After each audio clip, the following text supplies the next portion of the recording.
Siyabingelela babukeli emakhaya ligama lami ngimPrecious Mdimi angihambi ngedwana ngihamba na brother naye utobonakala athisho ukuthi ngibani igama lakhe. Salibonani babukeli emakhaya mina ukhulumayo igama nguPrecious Mpofu. Okay, siyabonga brother Mpofu. Ngaphambi kokuba siqale isifundo sethu sitobonakala sithandaza sicela yena brother Mpofu abonakale asithandazele. Singavala amehlo. Asithandazeni. Baba othandekayo osezulwini ngalesi sikhathi sithanda sikubonge ithuba osinike lona elokwana sihlangane njalo ukwasihlaziya isifundo sakho kwangathi wathi sifule izingqondo usikhanyisele futhi ngomoya wakho engcwele ukuze lokho esikufundayo kube luphathiso kithi kunye nakubabukeli sibonakale ngelinye ilanga lapho siza ngamafezulu sitholakala sikhona embusweni wakho ngoJesu siyakhuleka ngapheliyo. Amen. Amen. Okay, siyabonga. Okay, singena kwesifundo sethu sesikolo sesabatha lesisha sekota lelisha lokuqala eminyakeni wa 2026. So ngicela ukuthi sibonakale sifunze kanye sonke kube nakhona losikuthulako. Sifundo sethu ke sekota lokuqala la 2026 sihloko sakhona sithi iziphawulo ezimqoka ezivela kuba prophet abancane. Siyongena ke kusihloko sethu sesifundo sokuqala sithi isicelo esimnene sothando luka Hosea. Ivesi litholakala Hosea 2 verse 20 lifundzeka ngalendlela. Ngiyakuzimisela wena ngokuthembeka ube ngumkami uyakumazi uJehova. Amen. Amen. Sitocela ke brother Mpofu asichazele kabanzi ngale vesi lesichaza kulifundza kulesikhathi. Siyabonga ke amazwi awuvule swatholile lapha encwadini kaHosea ngo2 verse 10. Njengoba ushilo ukuthi uthi yena ngiyakuzimisela wena ngokuthembeka ube ngumkami uyakumazi uJehova. La uNkulunkulu ukhuluma nebandla lakhe ukubana lithe lendiselwa kuye ende yena uNkulunkulu uthembisa ukuthi uza kuthi alithande ibandla athembeke kulo njalo liyokuthi linjani nimazi uNkulunkulu. So ke sizakuthi sifunde ngesimo sesizwe sikaIsrayeli sizwe ukuthi inkulumo yonke le eqokethwe lapha ithini mangasiqhubeka sihamba ngesifundo sethu. Ngiyabonga. Siyabonga brother Mpofu. Okay, ngizofunda ke ku spirit of prophecy ukuthi now while Macy's sweet voice is still heard, while it is not yet too late for wrongs to be righted, while it is called today, if you will hear his voice, harden not your hearts. So nalana sicelo lesinye lesibonakala sitakithi babukeli nakithi futhi njengoba sihleli lana lesitshela ukuthi usasenelithuba lokuthi singabonakala sigucuka uma singabonakala sibangilabantwana laba labonakala abaqinisa inhloko tethu kodwa uNkulunkulu uyasi-invite futhi uthi sibonakale sisonzela kuye. Amen. Singangena ke kusihloko sokuqala ku number 1 Sunday 28 December kuthiwa ubizo lokuvusa olunzima. Question number A ufundzeka ngalendlela. Chaza ukuphila okunzima kwabaprofeti bakaNkulunkulu. Singafunza kuJakobe 5 verse 10 brother Mpofu angasifundzela. Angasifunda ke lapha encwadini kaJakobe ngo5 evesini lika 10 ithi yona bazalwane misani abaprofeti ababekhuluma egameni lenkosi babe isibonelo sokuhlupheka nokubekezela. So ke mangasibheke umbuzo esiwubuziwe lapha ukuthi sichaze ubunzima bempilo yabaprofeti bakaNkulunkulu. Siyathola lapha ke ukuthi ke abaprofeti bakaNkulunkulu bathe baba sesimeni sokuhlupheka esikhathini esiningi ende kwadingeka ukuthi babe nokubekezela. So ke lokho okuphawula ke ukuthi even lathi njengabantwana bakaNkulunkulu asibhekelanga ukuthi masise kona lo mhlaba izinto zonke ezizahamba siqonde alibana sihamba endleleni kaNkulunkulu. Nathi kuzodingeka ukuthi singene phakathi kokuhlupheka kwesinsikhathi. Kodwa ke mangasingena kanjalo njengabaprofeti masibe yilaba abaza ukuthi babekezele bomelele baqine ukuze bakwazi ukuthi bahambe ngokuqhubeka endleleni kaNkulunkulu. Amen. Siyabonga iqiniso lalikhuluma kuBrother Mpofu ene futhi siyathola vele ukuthi kulesikhathi sanyalo uma ngabe umntwana kaNkulunkulu ubonakala uhlangana betana nobunzima lobukhulu but ebunzimeni lobonakala uhlangabezana nabo umloko lokubonakala kukusita ukuthi ubonakale ube nesimilo lesiright ngoba uNkulunkulu uyasitshela ukuthi even laba prophets bebabonakala babeketela bandlula ebunzimeni so nathi ke siyafunza ukuthi sibe ngilabantwana laba beketelako ukuze ukuthi umsebenzi kaNkulunkulu abonakala akhona ukuqhubekela phambili. Uma kude ke lokhu ngabe ufuna uku-add futhi brother Mpofu singangena ku B. Question B. Question B umuntu wakhona ufunza ngalendlela kungayiphi indlela uNkulunkulu afanekisa kuHosea ubudlelane phakathi kwakhe nabantu bakhe abangathembekile na uHosea 1 verse 1 to 9 Hosea 1 verse 1 to 9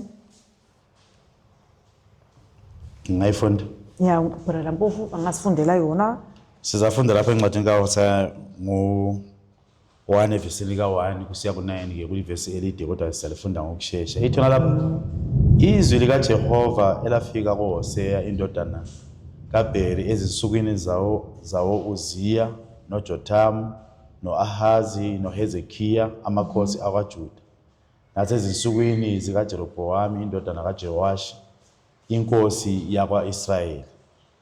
Uthi nalapho uJehova eqala ukukhuluma ngoHosea uJehova wathi kuHosea hamba uzithathele umfazi ophingayo nabantwana bophingayo ngokuba izwe liyaphinga nokuphinga ngokungamlandeli uJehova. Wayesehamba wathatha uGomere indodakazi kaDibhiliyamu wakhulelwa wamzalela indodana. uJehova wathi kuye qamba igama layo ngokuthi uJezriyeli ngokuba kuseza kuba isikhashana ngize ngiphindisele igazi likaJezriyeli phezu kwendlu kaJehu ngiqede umbuso wendlu kaIsrayeli. Kuyakuthi ngalolo suku ngaphule umsalo kaIsrayeli esigodini saseJezriyeli. Wabuyela wakhulelwa wazala indodakazi wasethi igama kuye qamba igama layo ngokuthi uLo-ruhama ngokuba angisayi kuyihawukela indlu yakwa-Israyeli ukuba ngibathethelele, kepha indlu yakwaJuda ngiyakuyihawukela ngibasindise ngoJehova uNkulunkulu wabo, ngingabasindisi ngomsalo nangenkemba nangokulwa nangamahashi nangabamahashi.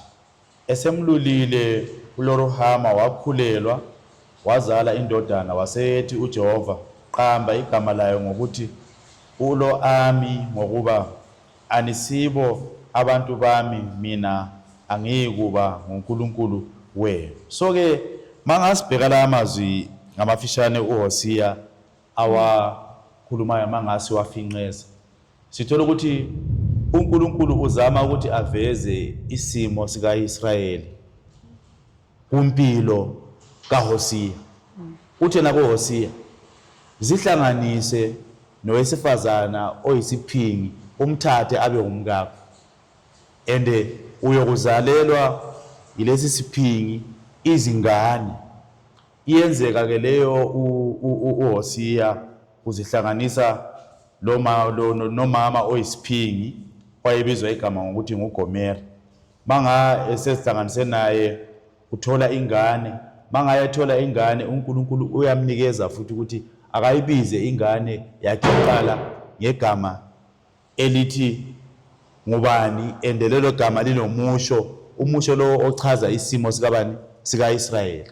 uIsrayeli wayethe wahlubuka kuNkulunkulu.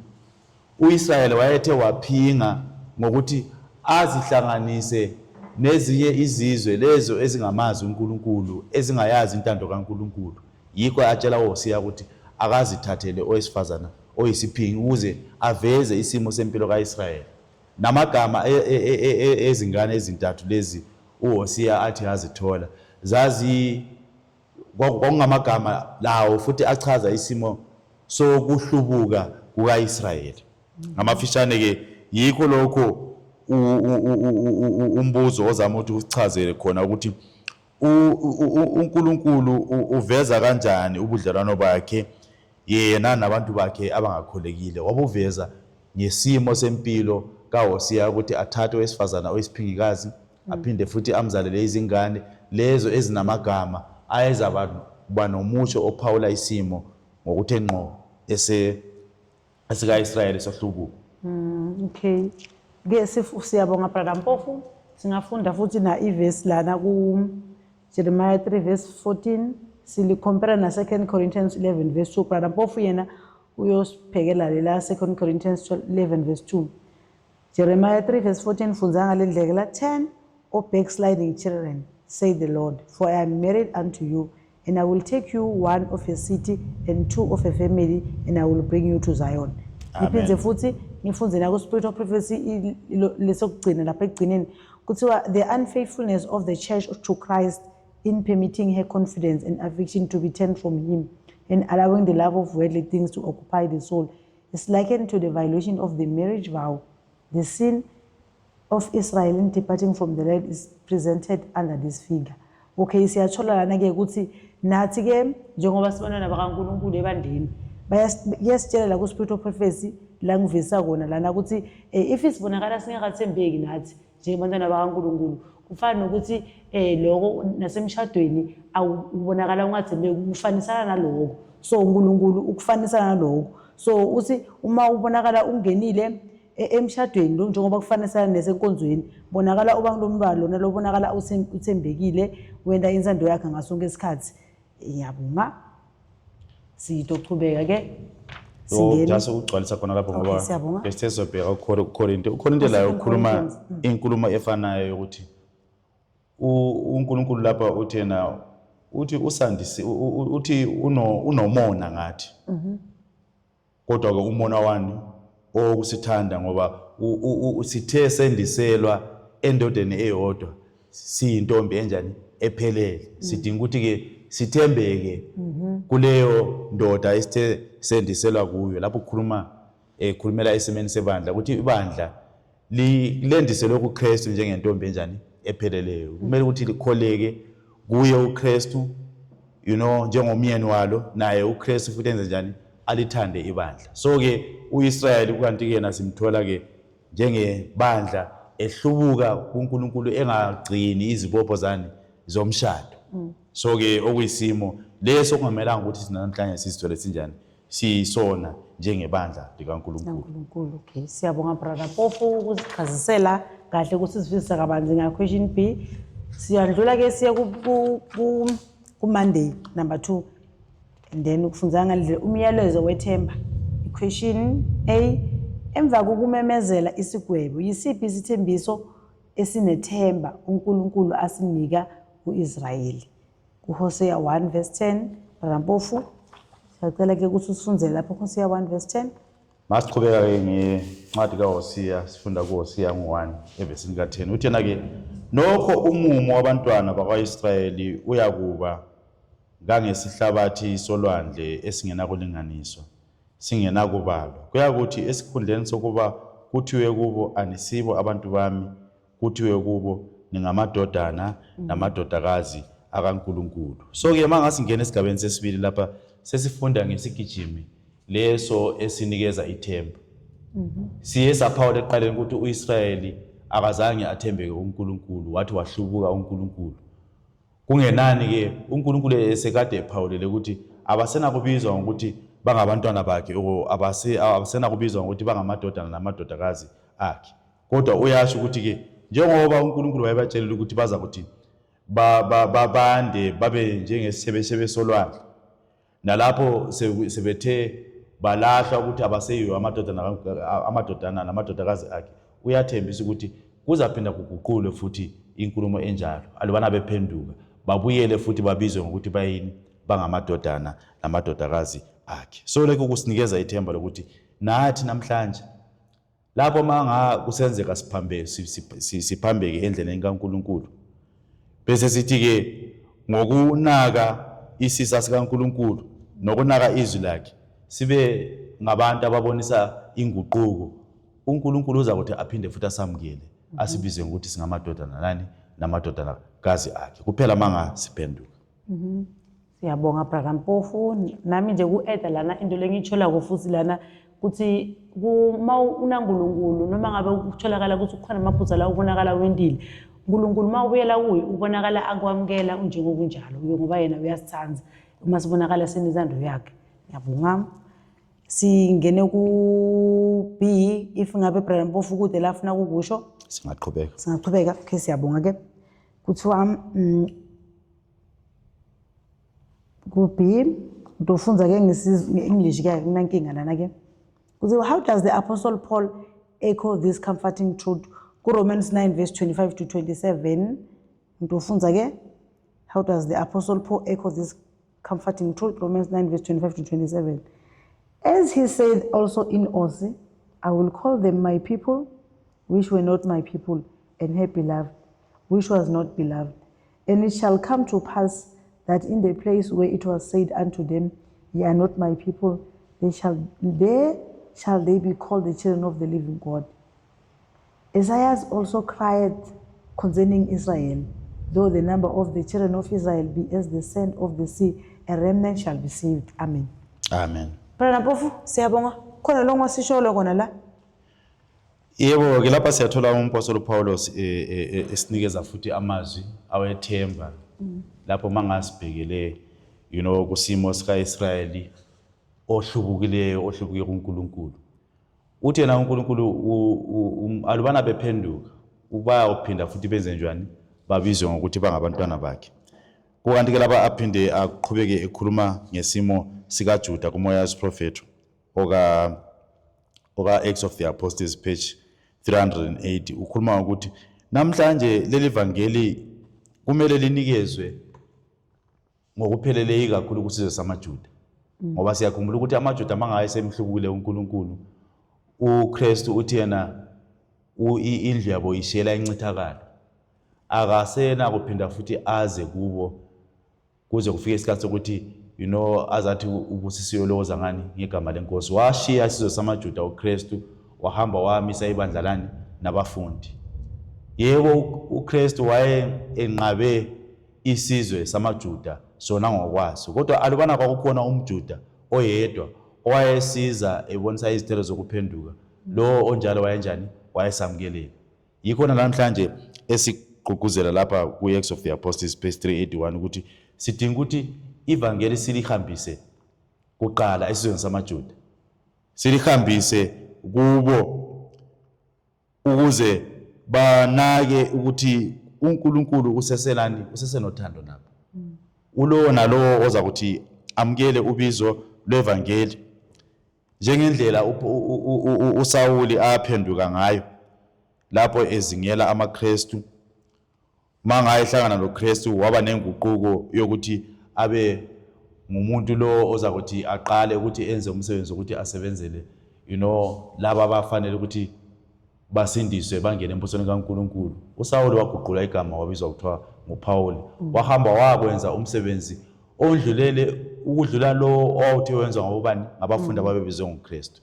So ke asingathi masibuka ezinye izizwe ezibonakala sengathi ziyamhlubuka uNkulunkulu bese sithi thina abafanele yini ukuthi basindiswe. Nesizwe samaJuda njengoba sasilahliwe uNkulunkulu ngoba sithe samenqaba njengomesiya, kodwa akazange asivalela umusa ngokupheleleyo. Kodwa ke alubana kukhona phakathi kwabo abavumayo iziphambeko zawo babonise izithelo zokuphenduka bengamaJuda benjalo, uNkulunkulu uzakuthi abamkele. Nakithi futhi makade sifunda isifundo sethu esekota leli siqeda kuphuma kilo esivale ngale elomnyaka, sifunde ngokuthi namhlanje uNkulunkulu unabantu bakhe emabandleni lawa esiwabiza ngokuthi ngamabandla anjani? Awileyo, esithi mangasi babhekile ikakhulu njengamabandla njengabo Roman Catholic, abo Methodist. Bakhona abanye abantu abakhona phana kungayisikho ukuthi bayayizwisisa inkolo abaphakathi kwayo, kodwa abalindele ukuthi abantwana bakaNkulunkulu beze bafakaze kibo uthumo lwevangeli. Mangalufika kubo baza ukuthi baphenduke bamkele ivangeli, babalele abantwana bakaNkulunkulu, bahlanganyele futhi emsebenzini ukuthi basebenzele abanye abantu ukuba beze ekukhanyeni. Ngiyabonga. Siyabonga brother Mpofu usichazela lapho. Siyongena ke ku Tuesday Sifunda saTuesday esifunda ngalendlela itopic ya Tuesday. Kwabadukile nabanonya. I-question ithi naphezu kokuba lokwesimoya ukunzima kwabantu bakhe kuncinga kuni uNkulunkulu akwelulaka kubo na. uHosea 2 verse 17. Hosea 2 verse 17. 2:14, 2 verse 2 14. verse 2 verse 14. Excuse, yeah. Hosea 2 verse 14. Uthi yena ke ngalokho bhekani ngiyakumyenga ngimise ehlane ngimqunge isibindi. So azamuthi akuchaze lapha uHosea kuyiloko ukuthi nanoma sifaniswa nomntwana olahlekileyo o nomntwana othe waduka, uNkulunkulu esibheka sesimene sinjengaleso akazange wasiphelela inhliziyo uNkulunkulu. Ubonisa ithemba kithi lokuthi sinjalo mangasibuyela emqondweni yethu sibona amaphutha ethu sisiba abantu abaphendukayo, uyakuthi asamukele sengathiwa asizange sanjani sahlubuka. Uyakuthi asamukele sibuyele futhi sibizwe njengamadodana namadodakazi akhe njengalokho sifundile esigabeni esidlulile. Okay, siyabonga Brother Mpofu. Kufunza nje spiritual prophecy lesokuqala laphezulu. Brother Mpofu usichazela lesokugcina lesokugcina. Kuthiwa la it is as true now as when Christ was upon the earth, that every inroad made by the gospel upon the enemy's dominion is met by fierce opposition from his vast armies. The conflict that is right upon us will be the most terrible ever witnessed.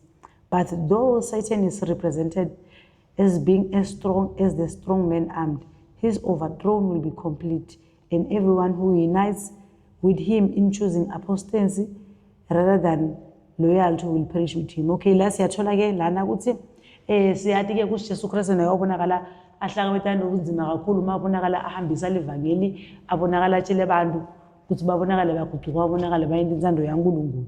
So siyatshela lana ukuthi bokunzima kakhulu but wabonakala achubekela phambili. Nathi ke siyatshela ke ukuthi nathi kutobonakala kuba njalo, kodwa noma ngabe kunjalo kuthi Sathane abonakale asihlukumeda, ekugcineni Sathane utobonakala yena ashabalala. Noma ngabe abantu bangakhuluma bathini bathi Sathane unemandla njengoba bahlala bakhuluma nje, kodwa uNkulunkulu yena uwelana emandla lamakhulu ukuthi angabonakala amshabalalisa, especially laba labonakala abahlubukile. Sitshela nangabo futhi ukuthi nabo labahlubukile batobonakala nabo bashabalala nabani naSathane. Yabona. Amen. Brother Mpofu, masibheka ingxenye yokugcina yomoya wesiphrofethi wethu oku Testimonies for the Church volume 6 page 407 to 408. Uthi nalapha could the curtain be rolled back? Could you discern the purposes of God and the judgments that are about to fall upon a doomed world? Could you see your own attitude? You would fear and tremble for your own souls and for the souls of your fellow men. Earnest prayers of heart-rending anguish will go up to heaven. You would weep between the porch and the altar, confessing your spiritual blindness and backsliding. So lapha ukhuluma ukuthi alubana bekungasuswa ikhetheni elivalile kuvuleke amehlo ethu sibone izinjongo zikaNkulunkulu, sibone futhi nezahlulelo zakhe kulabo abantu abathe bawela esonweni kuona lomhlaba omnyama. Uthi besiza ukuthi sibone kakutsha izimilo zethu ukuthi zonakele kangakanani, besiza ukuthi sibone impilo yethu yesono, bese singokubheka leza izahlulelo uNkulunkulu aza ukuthi azehlisele phezu komhlaba, sithi ngezinhliziyo eziphendukayo sisondele kuNkulunkulu, sivume phambi kozethu ukuze lezo zahlulelo zingehliselwa phezu kwethu, kodwa uNkulunkulu ngomusa wakhe asilethele insindiso. So ke lokho ke kuyinkulumo eletha ithemba elokuthi alubana unembeza wethu evuswa sibona isimo sethu, njalo siphinde sibe lokulangazelela ukuthi sibe ngabantu abaphendukayo. uNkulunkulu lapha akade esezimisele ukuthi asibhubhise, uyasusa impubhiso enjalo asiqolele asamukele sibe ngamadodana namadodakazi wakhe. Amen. okay, siyabonga Brother Mpofu. Siyondlula ke siye ku B. Livesi litholakala Hosea 2 verse 15. Iquestion ifundzeka ngalendlela. Sike ngitofunza ngesizulu. Kungayiphi indlela uNkulunkulu wethu omangalisayo esinikeza isicalo sokuhlinzekela ngethemba elingaphezulu kwefa eliqinile lesono na? Hosea 2 verse 15. Kumbe sofikile brother Mpofu lapho. Hosea 2 verse 15 ukhuluma ngokuthi lapho ngiyakumnika izivini zakhe nesigodi sase-Akhori sibe ngumnyango wethemba. Uyakuphendula lapho njengasezinsukwini zobusha bakhe nasosukwini lokukhuphuka kwakhe ezweni laseGibhithe. Lapha umprofethi uHosea ukhuluma ngesiprofeto esibhekane nabantwana baka-Israyeli alubana beza kuthi baphenduke. Uveza ukuthi uNkulunkulu uza kuthi abarestore, uza kuthi ababuyisele kusimo sabo sangaphi sasekuqaleni. Uza kuthi ababuyisele kusimo leso akade ebadale beyiso sona ngaphambi kokubona babe ngabantu abahlubukayo.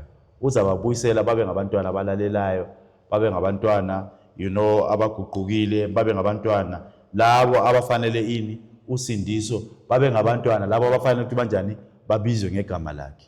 Kuphela on condition yokuthi bayenza njani, bayaguquka. So ke yiyo le indlela emangazayo ukuthi manga uguquka uNkulunkulu uyakunikeza ithuba lokuthi uphinde ubuye uqale kabusha. Wenze kabusha impilo yakho bese kuthi zonke izindlela lezi ezimazombezomba kade uhamba ngazo ezokuphambuka uNkulunkulu zingasabi khona, ubonakalisa ngumntwana ohamba ngezidingo ezomthetho kabani kaNkulunkulu. Okay, siyabonga brother Mpofu. Kungeza lapho kumangifunza lapha kuMahubo 130 verse 7 and 8 lithi, let Israel hope in the Lord, for with the Lord there is mercy, and with him is plenteous redemption, and he shall redeem Israel from all his iniquities. Ne spirit of prophecy lana futhi tohlanganisa nako kuthiwa lapha, God have mercy, why will not those who are overtaken in crime manifest repentance proportionate to the enormity of their crime, and fly to Christ for mercy, and heal as far as possible the wounds they have made. Go review in Herald March 24, 1868. No matter how wicked the sinner may be, no matter how many or how great may have been his transgressions, the Savior will accept him. Christ loves every member of the human race, for he has bought them all with a price, and what a price. Amen.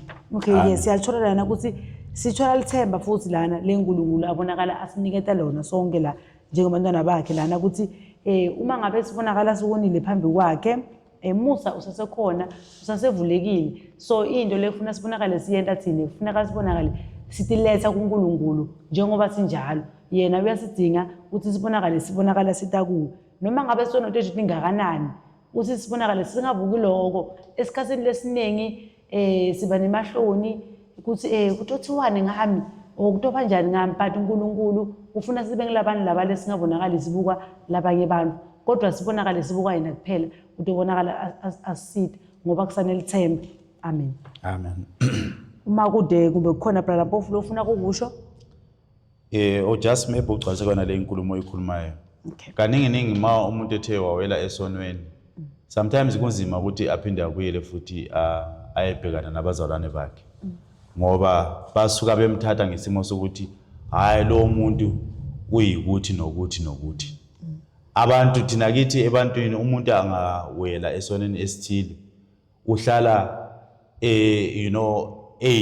leso simo. Ake sithi mhlawumbe umuntu uthe waphinga, uyohlala kithi lo muntu eyisiphingi, kodwa alubana lo muntu ebhekwa nguNkulunkulu mangaye ephenduka uNkulunkulu uyamxolela aphinde njani akhohlwe isona senzileyo kuye kufanele umuntu ongazanga njani one. So ke sidinga ukuthi singabantu lapho mangasiphambeka olapho mangasiphambuka endleleni kaNkulunkulu siqaphele sinake ukuthi ubaba wethu osezulwini akanaki isimo sethu and akasibaleli izono zethu lezi esithe sazenza. Alubana sithe senzani ngokukholeka saguquka kuzo sahlukana nazo, thina siyabuyela futhi kuye asibize ngokuthi singamadodana lamadodakazi akhe njengalokho athi akwenza kuDavida ukuthi uDavida ngemva kokubana ethe wenza isono wathatha umka-Uriya wabangela ukubana u-Uriya afe empini kodwa manga uDavida ephenduka ngenhliziyo epheleleyo uyambiza uDavida uthi uDavida ungumuntu wani wenhliziyo yami sengathi akazange kanjani wone siyabonga. Okay, siyabonga Brother Mpofu. Siyongena ke kulesithathu sihloko sithi imvuselelo yelulelwa kwabanye. Imvuselelo yelulelwa kwabanye sithola kabanzi ukuthi kwini lokwenzeka kulena nana ku Wednesday.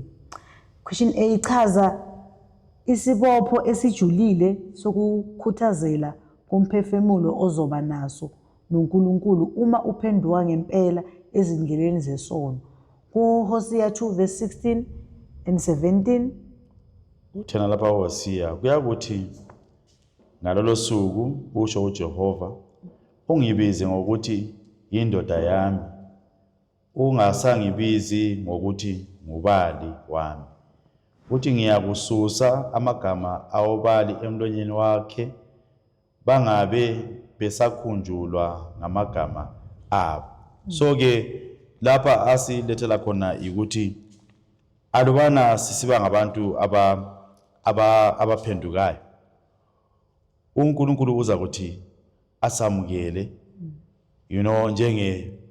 njengomakoti wakhe yena abe ngumyeni wethu abe nguNkulunkulu wethu nathi sibe ngabantu bakhe abeze sithi yena ke izono zethu nokuphambeka kwethu akusaye kuphinda kunjani kukhunjulwe. Yabo. Okay, siyabonga Brother Mpofu. Iphiza futhi isibuyisela la emuva la Brother Mpofu bekabonakala akhuluma khona ukuthi isikhathi esiningi masibonakala siyinto lokubi siba nemahloni maybe uthola ukuthi ngabonakala ngibele enkonzweni intimbo letinjalo nje but lana uNkulunkulu uyasitshela ukuthi ke if sibonakala siguquka uyakhohlwa konke lesibonakala sikwendile lokubi ngoba ubona umuntu lomusha kithi so ngase singafaka konke lokhu ehlitshweni tethu ukuthi noma ngabe yini losukwendile whether ukukhuluma ngendlela lengasi right le ukuthi uNkulunkulu ngeke abonakala ayithanza ungabonakala sokuthubeka kodwa bonakala uguquka then uNkulunkulu ubonakala ukwamukela njengoba unjalo. Amen. Amen. Okay, siyaqhubeka ke kungena ku question B. Question ufundza ngalendlela ivesi litholakala ku Hosea 2 verse 18 to 20. Hosea 2 verse 18 to 20. Kungayiphi indlela ukubuyisela kwesimoya okuzogcwaliseka ngayo osukwini lwethu na? Hosea 2 verse 18 to 9 to 20.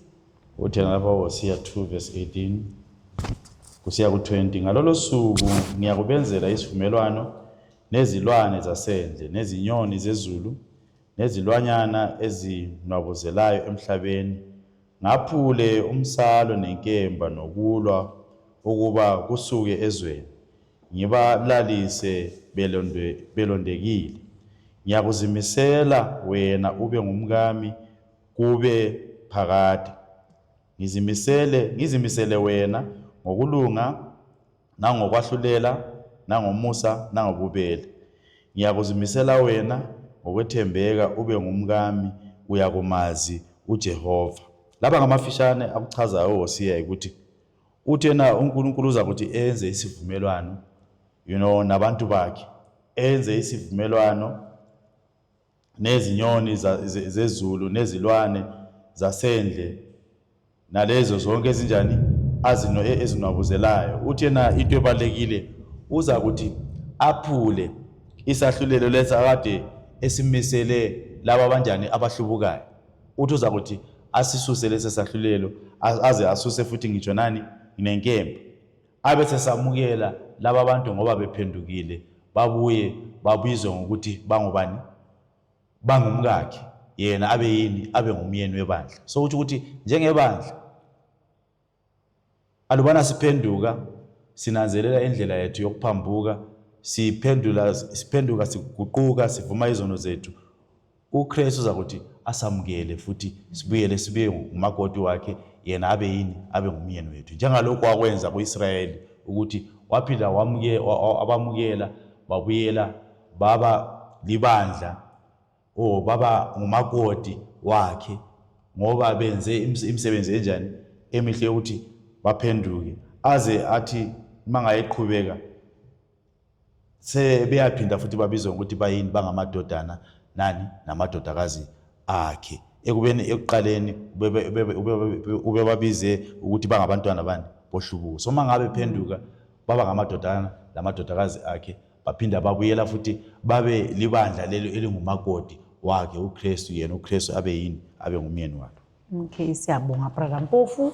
Sitochubeka ke lapha na ngifuna kufunza le testimonies for the church lapha volume 6 page 405 basichazela kahle kahle futhi ngicabanga sesikhulumile ngawo kakhulu lana ukuthi bakhuluma khona ngemusa kakhulu ukuthi Jesu Kristu ubhizi ezulwini ubhizi uyasincengela nathi ke siyacela ukuthi sibonakale senta njani sisebenza ngokuthi khandla silungisela liphakade lethu singabonakali sirelax mara Jesu Kristu yena ubhizi. Amen. Amen. Okay. Siyaqhubeka singena question C. Singena question C nangithi kuthiwa siyini isisekelo sokuba abantu bakaNkulunkulu namuhla ngokuya ngoHosea noJohane na kuHosea 2 verse 23 brother Mpofu usuzela Hosea 2 verse 23 ngidofunza Johane 1 verse 12 so ngasinjalo Hosea 2 verse 23 uthena ngiyakuzitshalela yena ezweni ngihawukele ongahawukelwanga ngithi kwababe ngesibo abantu bami ningabantu bami bona bathi unguNkulunkulu wethu. So ke lapha uyasichazela ngamafishane ukuthi isisekelo leso esokuba ngabantu bakaNkulunkulu njengokuchaza kwawo siya kuyileso esokuthi alubana siphenduka sinanzelela indlela yethu yokuphambeka bese siguquka kuyo uthena uNkulunkulu uza phinda akhulume kulabo abantu akade bengaseyibona abantu bakhe aguquke ababiza athi bayini bangabantu bami nabo futhi baphinde bambize ngokuthi uyini unguNkulunkulu wabo. Okay, siyabonga brother Mpofu ke siyaqhubeka futhi la Johane 1 verse 12 njengoba ngisho ngazi into ofunza yena ke kuthiwa but as many as received him to them gave he power to become the sons of God even to them that believe on his name. Ngithi nya etha nje la brother Mpofu bula kubonakala ukukhuluma then sidongena into ke spiritual prophecy sive ukuthi kuthiwani khona la so lo siniketa lithuba ukuthi sibita yini bantwana bakaNkulunkulu lisase khona lithuba nanyalo mara ini vele kufuneka siyende kubonakala sibuyela kuJesu Kristu awumane nje ubita ukuthi wena indodakazi kumbe indodana yaJesu Kristu kuba nakhona umsebenzi lokufuna uyeni kuze ukuthi wena ubonakale ubita ukuthi indodana kaJesu Kristu kumbe indodakazi. Brother Mpofu angathi ngibokhona ofuna ukusho lana ku spiritual prophecy la siyesa phawulelwa ke ku Testimonies for the Church volume 6 page 38 ukuthi sinomsebenzi esimele ukuthi siwenze ikakhulu mangase sithe saguquka masibuya endleleni yokuphambeka kuNkulunkulu sesiguqukile savuseleleka sidinga ukuthi sithi reach out to other people sihambe futhi silimukise abanye abantu sibaxwayise ngezahlulelo zikaNkulunkulu ezizayo nangombuso kaNkulunkulu onjani ozayo sibatshela nangensindiso futhi uNkulunkulu athanda ukuthi anjani abalethele yona ukuze lapho mangabe share izindlela zabo nabo beze baguquke ekutheni lapho kade bengabantwana bohlubuko baphinde babizwe ukuthi bayini bangabantwana bakaNkulunkulu o bangamadodana namadodakazi kabani kaNkulunkulu. Uthena ke sidinga ukuthi silwise ngamandla ethu onke ukuthi sihambe sifakaze ngaye uKristu ebantwini ukuze basuke ezindleleni zabo zobumnyama beze ekukhanyeni lokho okuza kubabeka esimeni sokuthi babe ngamadodana namadodakazi kaNkulunkulu. Amen. Siyabonga brother Mpofu lokunye lokungaqeda lana uma uhamba lapho uvuselela abantu ukuhamba uphinza uhambisa lelivangeli leli uyabatshela labantu according to spiritual prophecy uthi kumnazi ngakanani lihlala ngiyabona ndingathi kaJesu Kristu ubatshela ukuthi wena lo uJesu Kristu abonakala akendele kona but okhona ukukholela kuko lokubonakala ukukholela kuko nawo so singakhohlwa lokho bazalana ukuthi noma ngabe sibahamba sikhulume lamavilawo sibanikele ithemba abantu ukuthi uJesu Kristu ukhona ene kunemisebenzi emihle labonakala ahlala asendela yona. Amen. Amen. Okay. Sidondlula ke kusina singena into ku number 5. Singena ku number 5 ke ku Thursday. Izithelo zokukholwa. Hosea 3 verse 4 to 5 para mpofu kusunguzela Hosea 3 verse 4 to 5. Iquestion isichaza umphumela ojabulisayo ozokwenzeka masinyane phakathi kwalabo ngenhliziyo yonke benaka ukuncenga ngokugcina. Okay? Masifunda kuHosea ngo3 verse lika 4 no5 okuyisigaba sethu sokugcina. Kuthena lapha ngokuba izinsuku eziningi abantwana bakwaIsrayeli baya kuhlala bengenankosi, bengena sikhulu, bengenamhlatshelo, bengenansika, bengenangubo yamahlombe namatherafi. 5 ngasemuva abantwana bakwaIsrayeli baya kuba bamfune uJehova uNkulunkulu wabo noDavide inkosi yabo, babuyele kuJehova benovalo nakukho okuhle kwakhe ngezinsuku ezizayo. So lapha uthena ke masichaze umphumela wenkazimulo omuhle oyakuthi wehlele phezukwalabo abathi ngezinhliziyo zabo balandele uncenga kukaNkulunkulu. So ke lapha sitshelwa ukuthi laba abantu akade sebephila bengasenayo inkosi ngoba bemhlubukile uNkulunkulu, sebephila bengasenamhlatshelo abayenzayo ngokuba bekade beyenza lo uNkulunkulu sebesukile kukho konke lokho, uthi ekugcineni baza kuphinda babuyiselwe futhi ekutheni babe ngabantu abanenkosi ngoba sebebuyele ngaphansi kwenkosi yabe ngubani enguKristu. So ke ukhuluma ngerestoration uNkulunkulu aza kuthi ayenze phezukwalabo abantu abanjani abaphendukileyo, uza kuthi abamukele aphinde abuyele abe nguNkulunkulu wabo nabo bambize ngokuthi uyinkosi yabo, babuyele ekutheni babe ngabantwana bakhe, babuyele ekutheni babe ngumakoti wakhe, yena abe ngumyeni kubo. Ngaleyo ndlela ke uNkulunkulu uzobe esethe wenza irestoration kubo, wabuyisela kubo isimo sabo sasekuqaleni. Kodwa konke lokhu kuze akwenze kuzodinga ukuthi baveze izithelo ezokukholwa njengalokhu isigaba sethu esika number 5 isihloko sisisho lapha ukuthi the fruits of faith. Ukuze baveze izithelo zokukholwa kumele babonise ngokwenza njani, ngokuphenduka, ngokuguquka la ngokuzihlupha nangokuzikhandla ngenxa yezono zabo, babone ukuthi kumele bahlukane lazo babuyele kuNkulunkulu abuyele abe inkosi yabo.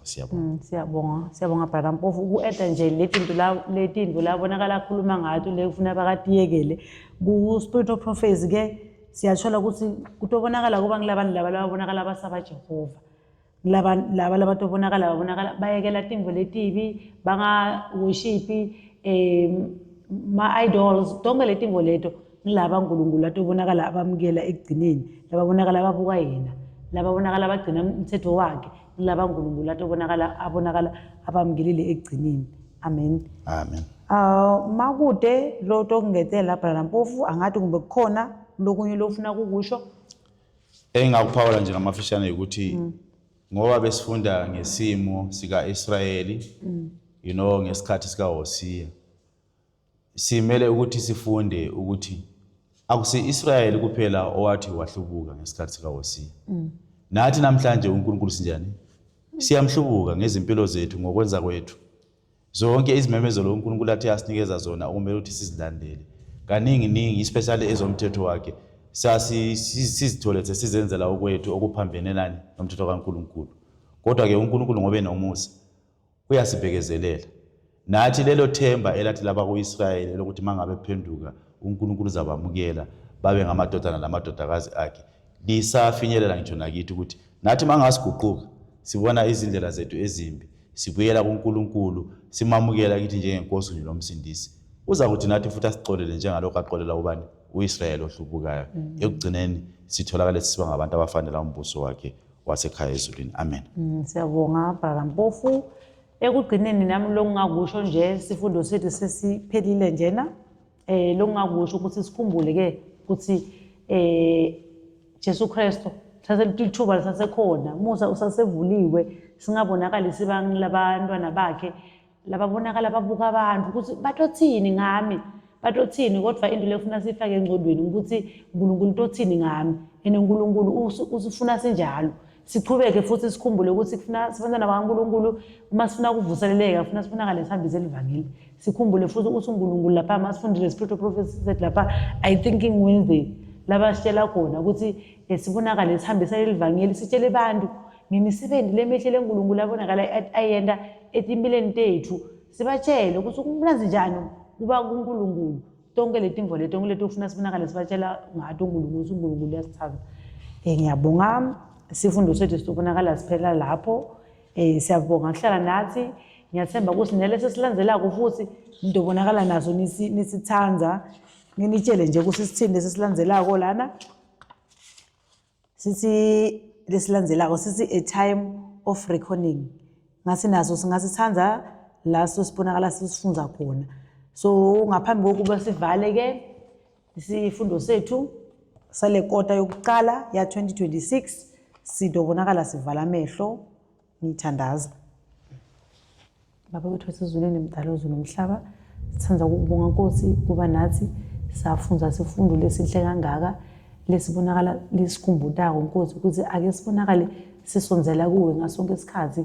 Lithuba lesesekhona mdala wezulu nomhlaba, singabonakala siqine sathi inhlitiyo yethu, ake sibonakale siguquka, sitshela ngiwe futhi uNkosi lokho ukuthi ufuna sibonakale siguquka sisonzele kuwe. Wena angeke ubonakala usibalela ushito la kulesifunzo ukuthi wena ubonakala ukhohlwa konke lokubi lesibonakala sikwenda if sibonakala siguquka. So siyacela Nkosi ukuthi even nebabukeli nabo kuloko lesibonakala sikufunzile Nkosi ngathi ngabonakala kuhlala kuwo ngasonke isikhathi, siphinde singakhohlwa nokuthi nalabanye nabo sibatshele njengoba nesifundo sethu besisitshela ukuthi sibonakale sihambisa lona lelivangeli leli.